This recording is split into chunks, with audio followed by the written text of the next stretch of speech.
You're listening to the Arise to Speak pod, part of the Arise networking platform, which aims to inspire, educate, and uplift young Black female creatives. Join as we discuss social and cultural issues and delve into what it truly means to be a creative today.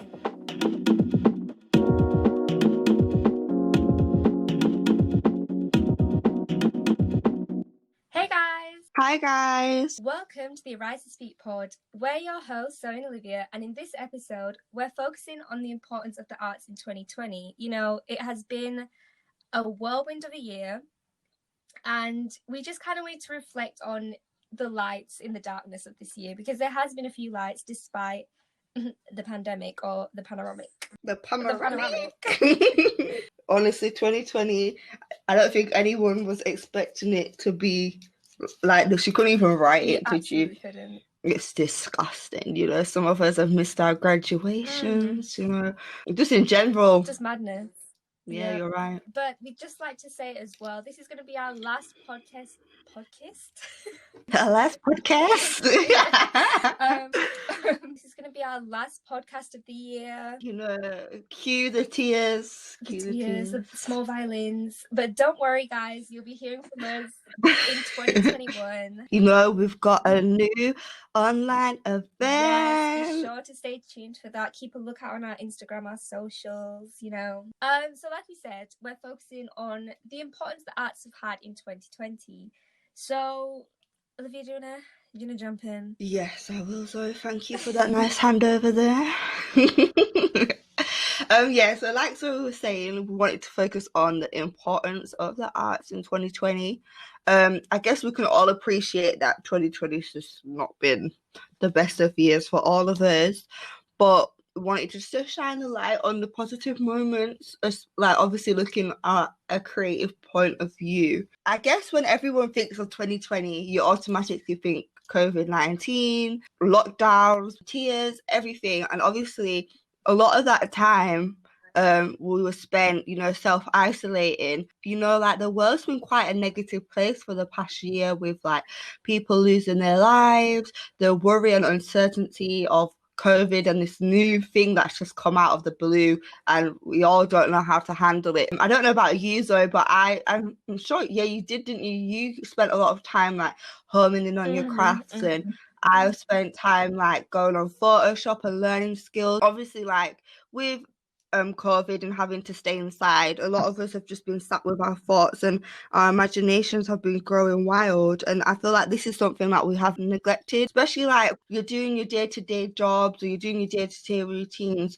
A lot of people don't have time to explore their creative side. So I guess the positive of COVID is that I found like a lot of people have been turning to their creative outlets, and whether that's just to help with their mental health or to even give them a source of income. Yeah. It just gave you something to do and take your mind off of the harsh reality that's going on in the world, and just allowing you to develop and grow yourself as a person and express your identity, I guess. Yeah, and I feel like even if someone might not class themselves as being creative, they have indulged in something, even if it's just like for a laugh, like they've indulged in something that would be creative, you know? Yeah, like look how TikTok has blown up in the last couple of especially this year, because we've all been stuck inside, do you know what I mean? Like, or even like crocheting, I've seen that's been a big like trend this year. I've seen people I've just seen people like crocheting like full on outfits and jackets and hats. Yeah. I'm thinking, why can't I do this? Like, let me start. You can even do it with your hands now, can't you? Like, you don't even need the tool. It looks so nice. Actually, like, it's amazing what people can make. I feel like COVID's been a big catalyst for like just obviously just creating and just being a more inwards person, but not in a negative way. Just being more in tune with yourself and knowing what you like. Yeah, I've seen a lot of things where people said that they've like regressed into old hobbies and old like things that they used to enjoy, like even from like high school or whatever, and they've like stuff that they used to be so passionate about. And because obviously like going into adulthood, you kind of like leave those things behind and you kind of think, I don't have time for it. But people are starting to come back into those parts of themselves, and I feel like that's just it's it's such a nice thing when you think about it. I was reading an article and it was called Art Will Set You Free. And it was just basically saying that, you know, in this time of restriction, some people, like you said, Zoe, like some people went back to old hobbies that they used to like and stuff like that. Obviously, in people's day-to-day lives pre-COVID, you know, some people might have enjoyed going to the theatre or going to cinemas and stuff like that. I find like a lot now, people like film producers are just putting things on Netflix and stuff like that. And it just really gives you a chance to escape, because even though we can't go on holiday, like picking up a book and watching a film lets you just leave this moment of reality. And I used to hate reading. I'm not the best at it, but I used to hate it. But this lockdown period, 2020, I just picked up this book and it was about traveling. I think it's called Wanderlust, and it was about traveling and this girl who travels over Europe. And me and Zoe love traveling, and last year we got to go on like a backpacking adventure over Greece, and I was really missing that. So like just picking up this book just let me like just be there again, even though I wasn't there physically. Do you know what I mean? Even picking up a book can send you down a different path of creativity or can inspire you. Like, honestly, my mind was not in England. I think that's like my favorite thing about reading, though, because it's like you don't have to like live your life for a little bit. You can like go into like something absolutely wild, or you know, a different country even. Like, you know, you can live your best life. You're not Zoe. I'm a bougie bee living in Dubai, you know.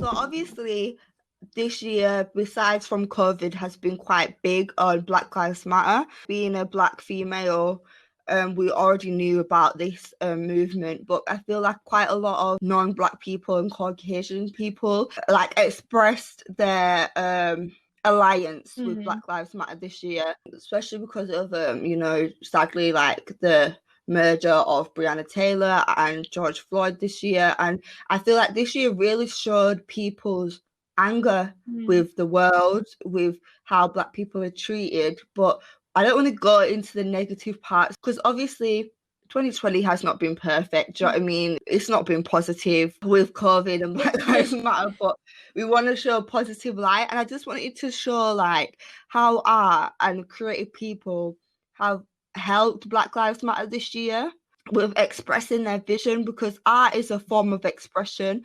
Propaganda and their protests, and a lot of that has been excelled and like pushed forward by artists and creatives and people that just feel like they can't take the streets because of COVID, but have decided to create inside their homes. As I was saying, you know, about how like artists and creative have really like, I'm sure you've been seeing on Instagram, and you know what I mean, on Twitter, like street artists like putting George Floyd's face and putting I Can't Breathe. And I just feel like that just shows you a sense of community across the world, and a sense of like alliance and support, and like we've got you type of, do you know what I mean? I do want to say though, I have seen like some forms of like I remember someone did like, they got glass from one of the protests and they put it in a necklace, and it was like Black Lives Matter movement. Sorry, my voice. And a lot of people were saying like, why is it that they're kind of like profiting off of that? It's the way that they were doing it, I think. Yeah, I don't like that. Yeah, and it was kind of like, because the money that they were getting wasn't really going towards any form of like charity or helping the movement. It was more or less just to put it on there for, you know, commercialism and, you know, getting money and sort of like riding off the movement.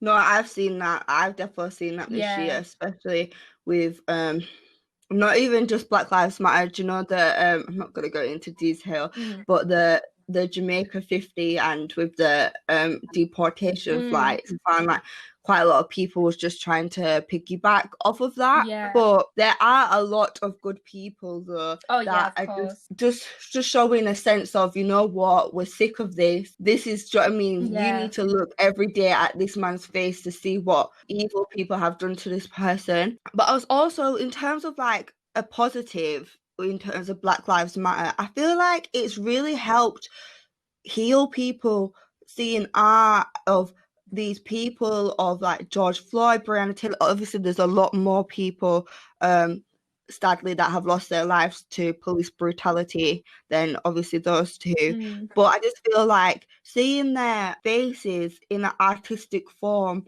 has really shown that they are real people. It is taken away from, do you know what I mean? Like, have Yeah. you heard the news? Have you heard about this man who died? It just shows that these are real people, and someone's taken the time to create and paint the face just to show that this is someone's son, this is someone's daughter, this is a person who has a life and a personality, and you can really see that through people's art that they've created. And honestly, I feel like that just brings a sense of some form of healing to the Black community, because Yeah. I don't want to see a picture of George Floyd with a policeman on his neck. Do you know what I mean? He had a life before that and it was sadly taken away. I want to see him as a dad. Seeing a more like human side of like, Yeah. not just having like a face of a movement. Yeah, they're not a news article. This Yeah. is people's lives. Just to bring it back to England and stuff like that. I feel like, as well as like how we're speaking, like it's giving people alliance and like an underlining idea of, okay, we've got each other's backs, and like it's also giving healing. I feel like it's also giving people a voice that don't have a voice, giving us a form of empowerment if we don't know how to do it. Because in this country, especially when George Floyd died, there was quite a lot of riots. Yeah. In like London, Leeds, Bristol, and the one that stood out to me the most was what was happening was people were taking, you know, like in England, there's a lot of statues of slave traders. Romanticized in like being a hero to the country. Being a hero. Yeah, but if you look back in their history and what they did, they would sell slaves or they would have some form in trade, yeah. Yeah, and there's quite a lot of that in this country, and a lot of people just found it quite disrespectful towards Black people. So in Bristol, what happened was people were so outraged that they actually took the statue. I don't know who the statue was, I just know it was a slave trader, and they chucked him in the canal. I was reading though, 4 people have been charged with that, but I don't see anything wrong personally. I don't see anything wrong. I say more power to them. Exactly. But in his place was a I'm sure you've seen this though. You know, it was this woman, she's called Jen Reid. Jen And Reid, yeah. Yeah. And she basically got on this artist, Mark Quinn, and he basically created a silhouette and a statue of her from resin and placed it there, and I just thought that was so powerful. Yeah. The first time I've seen a Black woman with afro hair with her fist in the air, do you know what I mean, on a statue. Sense of power, isn't it? Like it's something that, you know, with the statues, because it was from people from back in history and stuff, and they're usually, you know, white men, you get the odd woman, you know, Queen Elizabeth, whatever. Yeah, Queen Victoria and all that. But it was just so powerful to see like the statue of like a strong Black woman in like the middle of all this chaos, and feeling like we're coming together in solidarity to see this important statue and figure in place of something that was just horrific to even still be up in 2020. No, I 100% agree, Zoe, because it's just like, it kind of shows as well that who we as people view as important, not what other people are telling us what is important. And like some people, we didn't know who this Jen was before this, do you know what I mean? But through art, it's allowed us to see that us Black women, it's given me a lot of empowerment that us Black women, some people might see us at the bottom, which I find is disgusting, but like it shows that we are capable of anything. Putting a Black woman who looks like us, it could be any one of us, anyone, us or a friend or a family member, you know, you can see ourselves in that statue. I just loved it, I really did. I just feel like it speaks a lot of words, and it has sadly been removed, but I just feel like something like that should remain. It just speaks a lot of volume. Do you know what it is? I feel like the problem that I think England has with racism and discrimination in general is that it's all very swept under the rug. Because like, you know, England is known as like to be quite like polite, although that can be That can be argued. But you know, we're known to be like quite a like polite country, whereas you know we won't voice things that are supposed to be voiced out of politeness, or you know, people say a lot with their actions, but not necessarily what they're saying. And I feel like because of the just velocity of the movement just then, seeing something so in your face, so like you can't ignore this, like it's a physical statue, was just such a big thing for, you know, England to see. Like we can't keep sweeping things under the rug. We can't keep staying quiet and polite in quotation marks about these important issues. Honestly, Zoe, I feel like that Black Lives Matter riots that happened this year really let me see people's true colours, because I was having arguments with people on Facebook and stuff like that. Because it let me see the true colours, because people, the polite people cared more about some stupid horses than black people. Do you know what I mean? I had arguments with people, Zoe. People really just tried to come and test. But it's all right. And it was not the time. It was not the time or the place. You know, we don't want to hear. If you know, let me know. Let me know. But I do feel like the protests really made people like face their privilege. Just made them like you can't ignore what's happening because it's right in front of your face, sort of thing. Like it's no longer a race thing that black people have to deal with. It's something that we all have to deal with and come to terms with. The only thing I'd say is, if you are listening and you was one of those people that, you know, posted on Black Lives Matter and posted that black scream, I just really hope that you're still on board and it wasn't just a trend and something that you felt like you needed to post. Like, what have you done since then? Do you know what I mean? Because that's what I find, a lot of people just post things for the sake of posting things. I think a lot of people who claim to be allies do like buy into that sense of performative activism, where they feel like just doing it because everyone else is doing it and doing it so they feel like a better person, so they don't have to confront their privilege. It takes their white guilt away. Exactly. But I feel like that's a topic for a whole other podcast, and we will be going into that in our upcoming events. So we're not going to say too much right now. Look at us with our shameless promotions. I love it.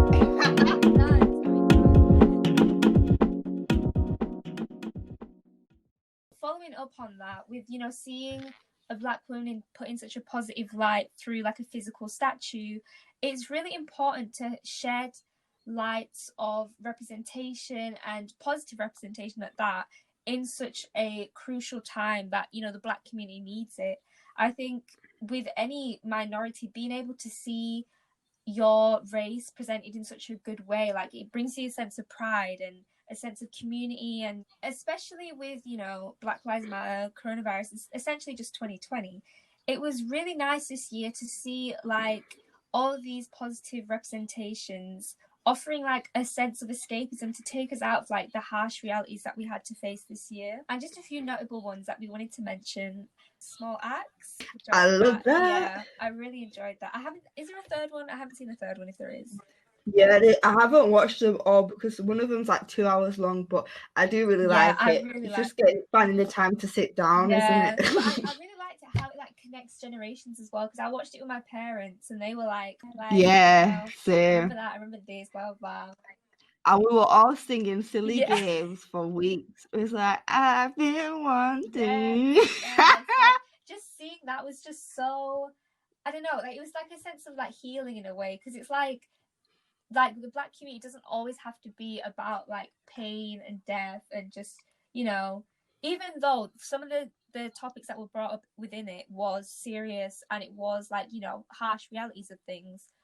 But that juxtaposed with like, you know, the happiness, being able to recognize songs that have been around for like so long and like just kind of blending generations together. I feel like that was such good representation. I really liked it. I loved the filming as well. The editing, cinematography, everything amazing. Chef's kiss. And you mentioned like Black is King. You really liked that as well, right?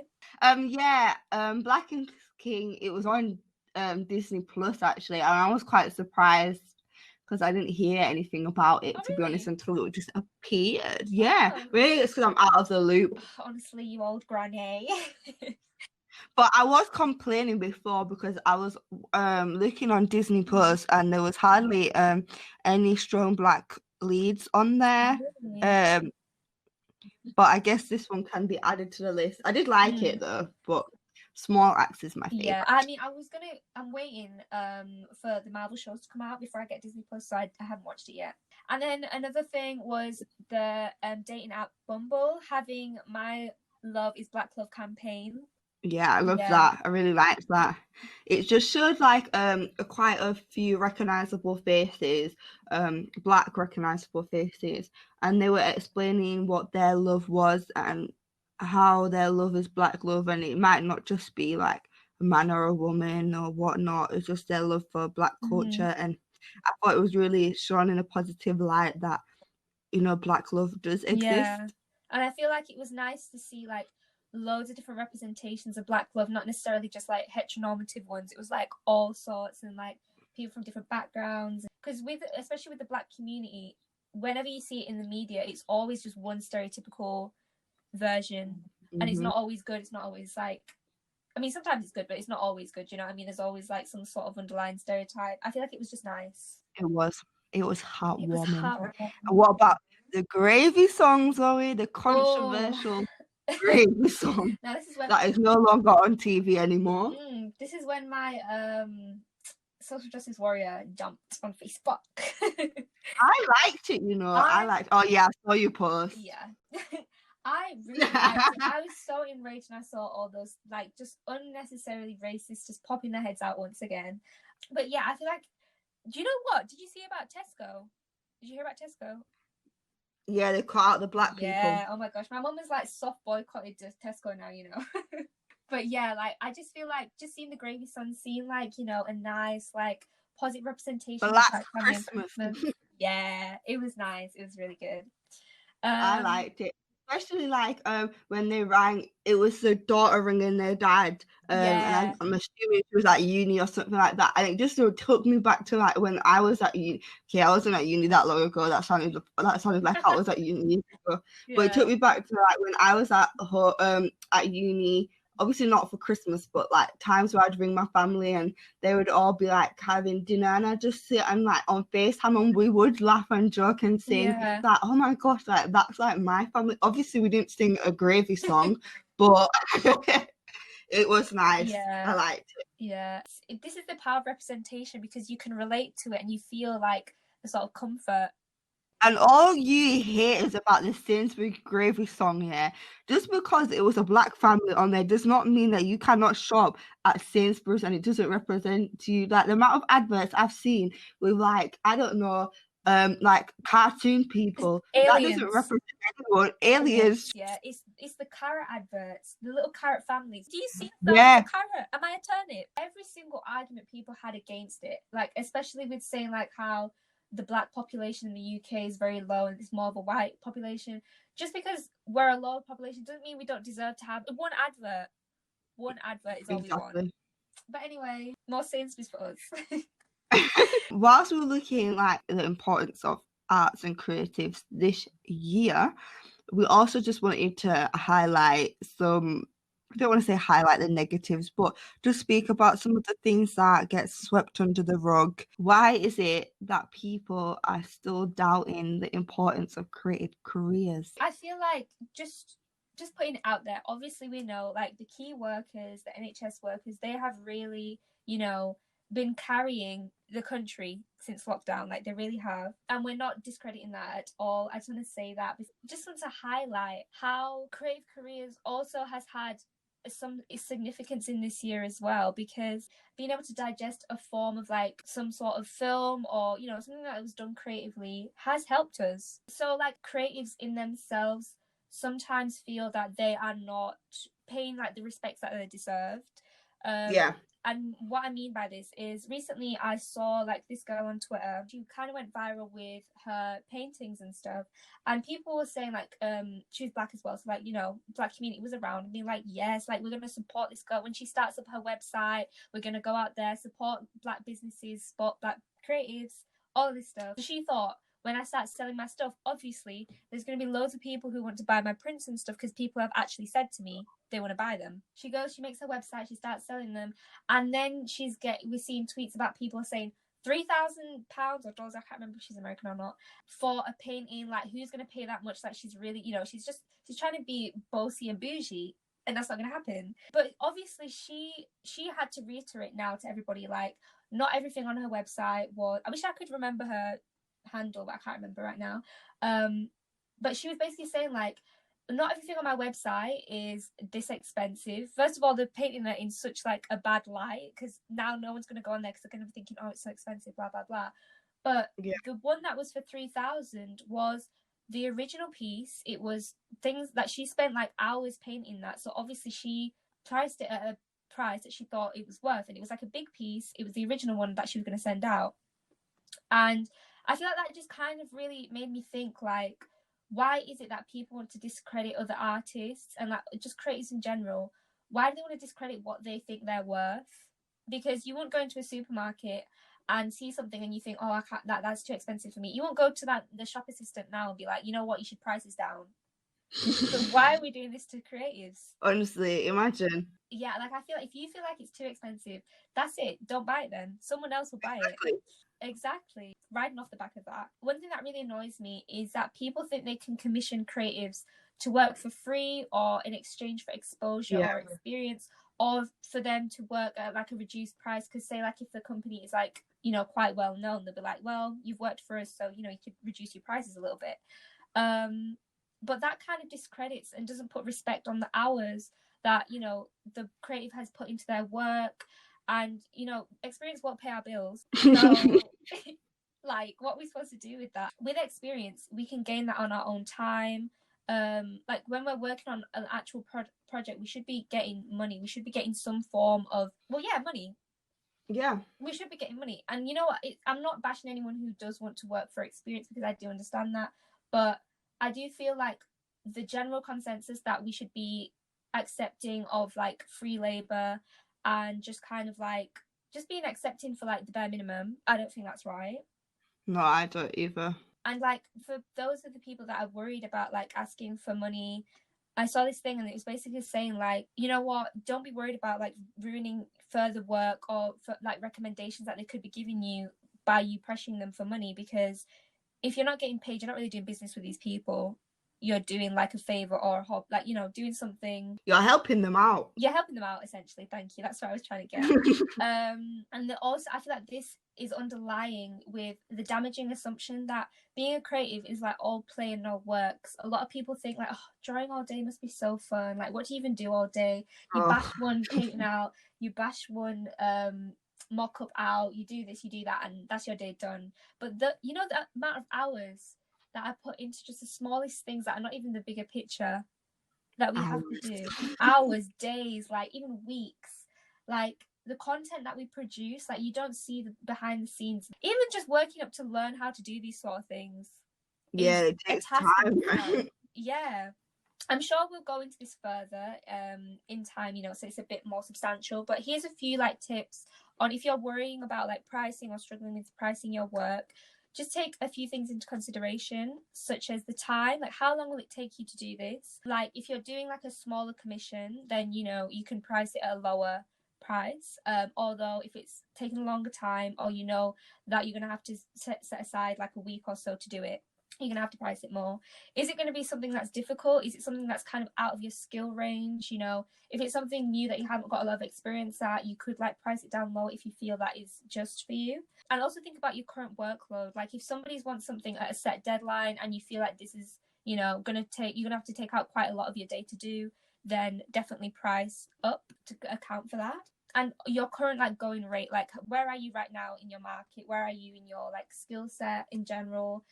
Just kind of like put these things into perspective to see like if this is right for your pricing. I'd say get a deposit as well, because I know quite a lot of people that do like logo designs, and it's had like she started a design and she put hours in it and they've not paid her.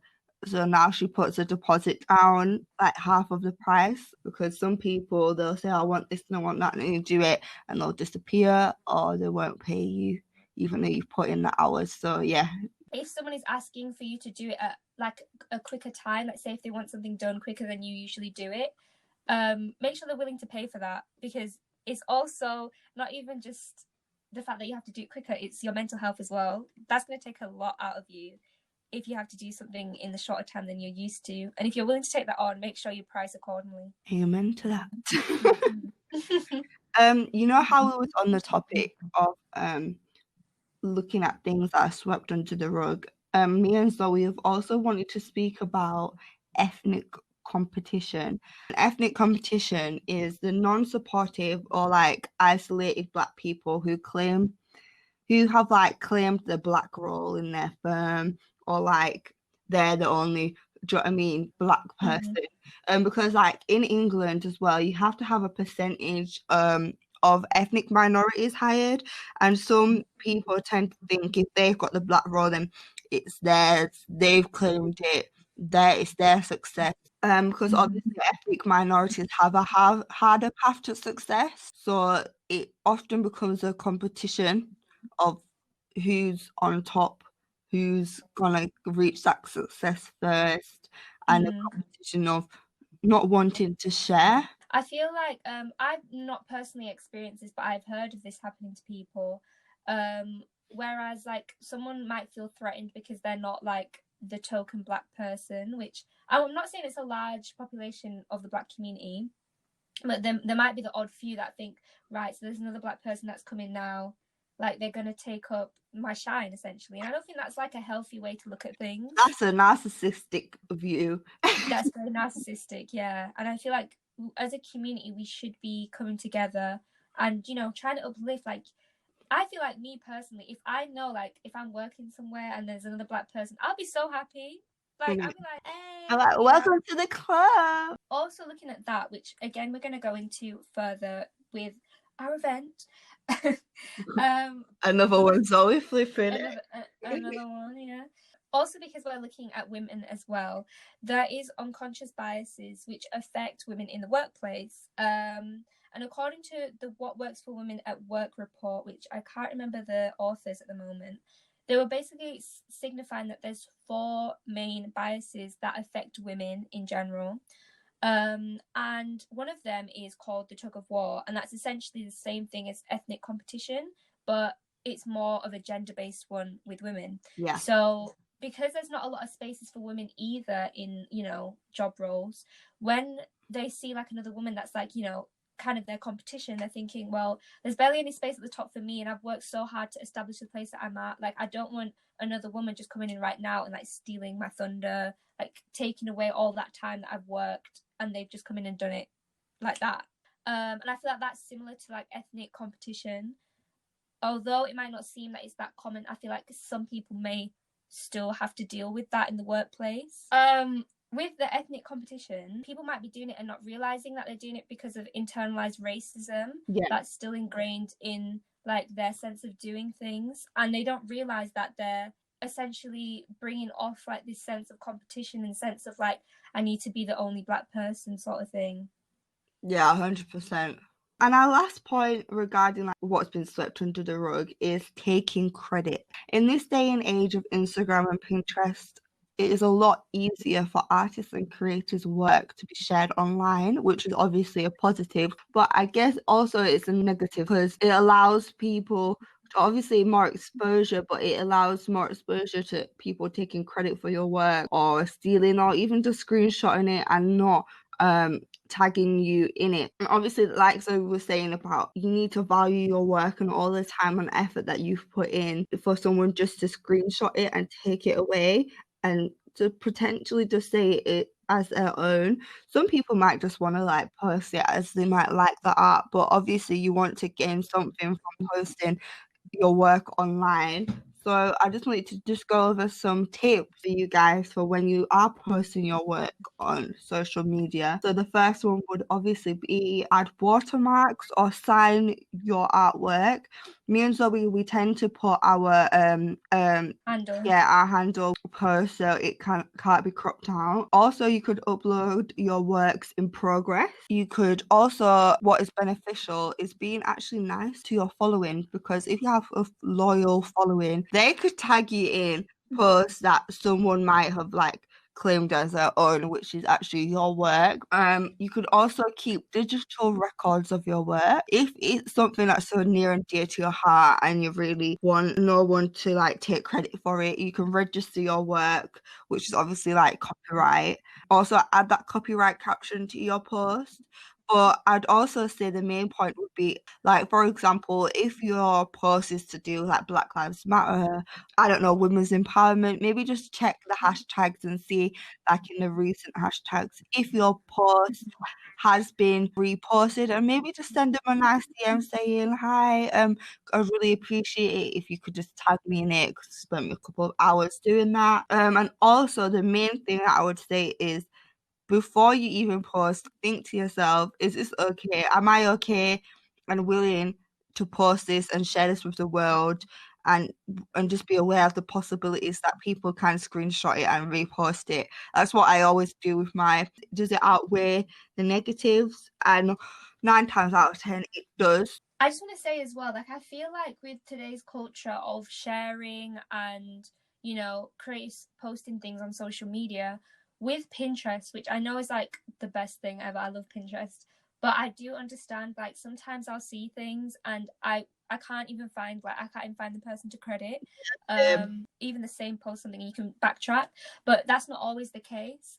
So I feel like, I don't know, maybe this is something we need to talk about further as well, but I am guilty of this. Like, sometimes I'll post things and I won't know the author to credit, so I'll like tag it as Pinterest or something. And although, like, I do understand that's a problem, and maybe that's something we need to ask ourselves. I feel like what you just said at the end, like, am I okay with sharing this? There is a possibility that it could get lost out, you know, into the interwebs. Because I feel like it's not always malicious. No. But it is something that maybe we ourselves need to think about. But yeah, I think there's a wider conversation to be had with, you know, claiming of work and Pinterest and all that other stuff, really. Yeah.